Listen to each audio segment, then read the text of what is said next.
Ce que j'aurais aimé savoir depuis le départ, que l'alimentation parfaite n'existe pas. Elle s'adapte à chacun. Inutile de chercher l'assiette idéale, car cela dépend vraiment de vous, de vos ressentis, de votre microbiote, de votre génétique, de votre profil. J'ai aussi compris que l'on peut être carencé même lorsqu'on fait son maximum au niveau de l'assiette. Le stress, le sommeil, les émotions comptent autant que l'alimentation. Les compléments alimentaires ne remplacent pas une hygiène de vie ou une alimentation. Les poudres, les jus de légumes ne remplacent pas des repas. Les fruits, c'est naturel, mais c'est pas pour ça qu'il faut en manger des tonnes. On peut manger sain, ou du moins penser manger sain, et avoir des problèmes digestifs, voire des déséquilibres hormonaux. Car manger sain ne garantit pas une assimilation correcte. Être fatigué du matin au soir n'est pas normal, même après 30 ans. Le système nerveux est à la base de toute transformation durable. Les envies de sucre ne sont pas qu'une question de volonté, mais elles sont souvent dues à des déséquilibres ou à des carences nutritionnelles. On peut soutenir et prendre soin de sa thyroïde sans pour autant être malade. Avoir la grippe chaque hiver, ce n'est pas normal. Être un peu malade, avoir un rhume, c'est tout à fait normal et c'est même bon signe. Il vaut mieux un système immunitaire qui réagit de temps en temps, plutôt qu'aucun symptôme pendant des années et puis subitement une maladie grave. Avoir un peu de fièvre n'est pas un problème. Ça permet au corps d'éliminer ce qui doit l'être, pour autant que cette fièvre ne soit pas trop forte et ne dure pas trop longtemps. Une fois que l'on a compris son profil, qu'on a compris comment s'écouter, comment réagir face à ses ressentis, on n'a plus besoin de s'informer continuellement, de suivre la nouvelle mode, les nouveaux régimes. On est tranquille avec ça parce qu'on sait ce qui nous convient à nous. Personnellement, je suis passé par plusieurs phases sans pour autant entrer dans des restrictions trop fortes, heureusement, car j'ai toujours été beaucoup à l'écoute de moi, mais j'ai quand même perdu du temps à explorer par moi-même différents modes alimentaires pour aller une fois à gauche, une fois à droite. Et donc heureusement, j'ai toujours su me remettre en question et j'ai fini par revenir à des choses qui me conviennent, mais cela m'a pris du temps. Donc si je m'étais fait accompagner plus tôt, j'aurais certainement gagné du temps à ce niveau-là. Tester des régimes restrictifs à répétition en essayant de trouver la formule miracle qui nous permet de perdre du poids. Et bizarrement, ça ne fonctionne pas. Vous êtes frustré parce que vous refusez certains aliments malgré la forte envie. Il faut savoir que quand on a envie de quelque chose de très sucré, même si on ne le mange pas, le corps va s'imaginer que vous allez le manger et va déjà sécréter l'insuline. Beaucoup de personnes prennent du poids rien qu'en pensant à quelque chose qu'elles ne mangent pas. C'est pour ça que je suis partisan du principe 80-20, de garder un peu de liberté tout de même. Car lorsqu'on contrôle son alimentation 80% du temps, que l'on fait du sport, que l'on a un mode de vie sain, qu'on dort bien, qu'on digère bien, qu'on a de bonnes relations sociales, on a déjà les bonnes bases pour que tout se passe bien. Quand on a trouvé ce qui nous convient, il vaudrait mieux ne pas trop s'informer parce que lorsqu'on cherche des informations, forcément on va tomber sur des contradictions et forcément on va toujours remettre tout en question et ça va plus nous embrouiller qu'autre chose. Je sais de quoi je parle, je suis passé par là aussi. Une fois que j'ai trouvé le mode alimentaire qui me convient, j'ai d'abord retiré beaucoup de choses, puis j'en ai rajouté,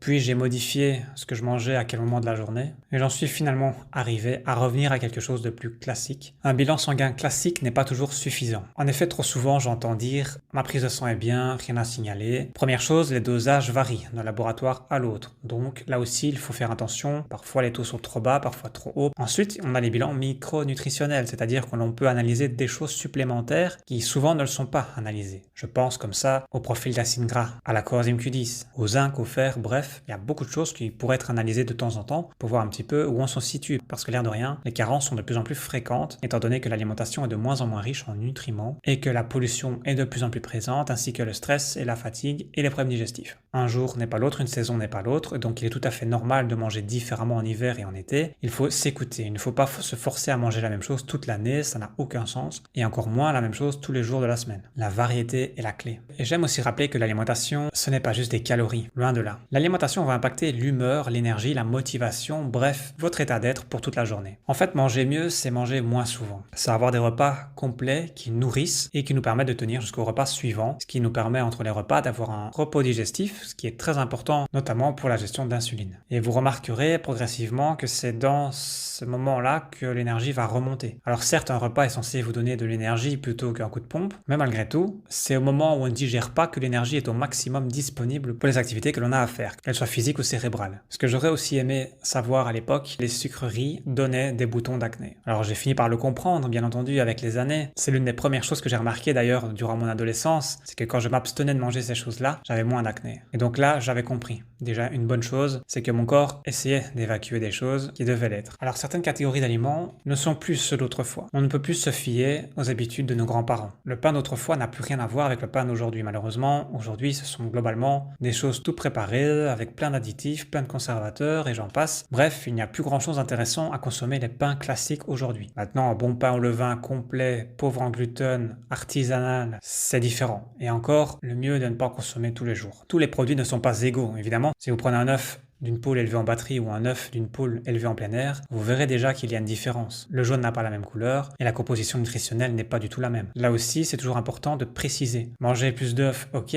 mais lesquels? Si c'est des œufs qui sont plus riches en oméga 6 plutôt qu'enrichis en oméga 3, vous allez déjà avoir un impact plutôt inflammatoire ou plutôt anti-inflammatoire. Donc ça va vraiment dépendre de la qualité des aliments que vous mettez dans votre assiette. Vraiment, les deux choses à retenir au niveau de l'alimentation, c'est la quantité et la qualité. C'est la base. Après, on peut travailler sur les petits détails, qu'est-ce qu'on mange à quel moment, les associations, etc.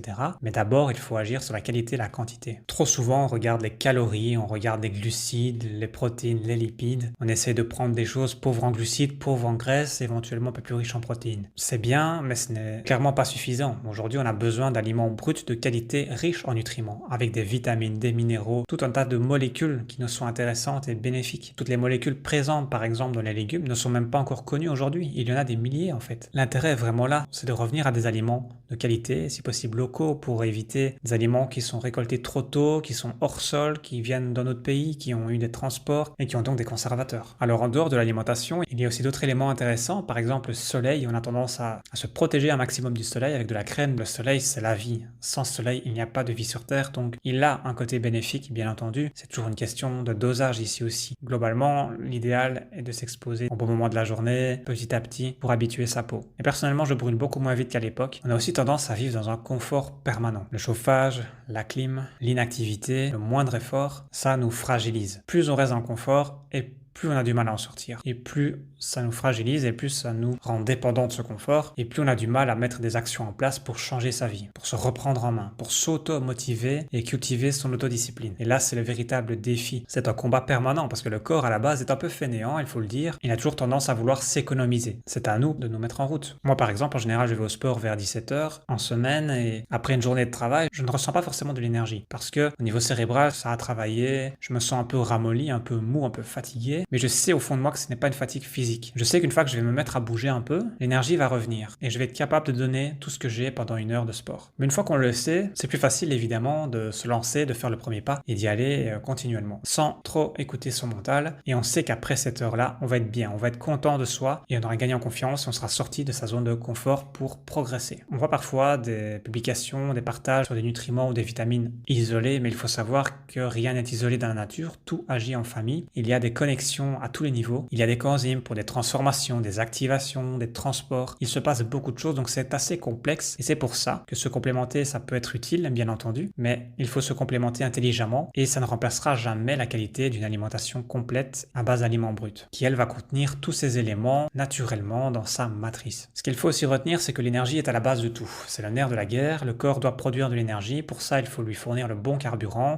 que tous les systèmes, tous les mécanismes biologiques fonctionnent bien, et plus on a de l'énergie, plus on peut en produire en faisant du sport, en faisant des mitochondries et en mangeant plus. C'est un cercle vertueux qui relance donc le métabolisme. De plus, toutes nos habitudes vont impacter notre microbiote qui lui va aussi impacter les assimilations, les sécrétions de différents éléments et notre humeur et nos capacités cognitives. C'est pour ça qu'il est essentiel de prendre soin également de son microbiote avec d'une part une alimentation intéressante comme des aliments fermentés et pourquoi pas de temps en temps des cures de probiotiques. Voilà, je vous ai distillé ici différentes choses dans tous les sens certainement, mais c'était dans l'idée de vous lâcher des petites astuces à gauche à droite et voir ce qui résonne en vous, voir sur quel point vous devriez travailler et si vous êtes intéressé de prendre en main, de gagner du temps et d'aller droit vers vos objectifs, n'hésitez pas à me contacter pour une consultation individuelle. Ainsi, vous pourrez connaître votre profil alimentaire et vous serez en paix avec ça et vous aurez un cadre qui vous permettra d'être plus à l'aise avec le type d'alimentation qui vous convient personnellement.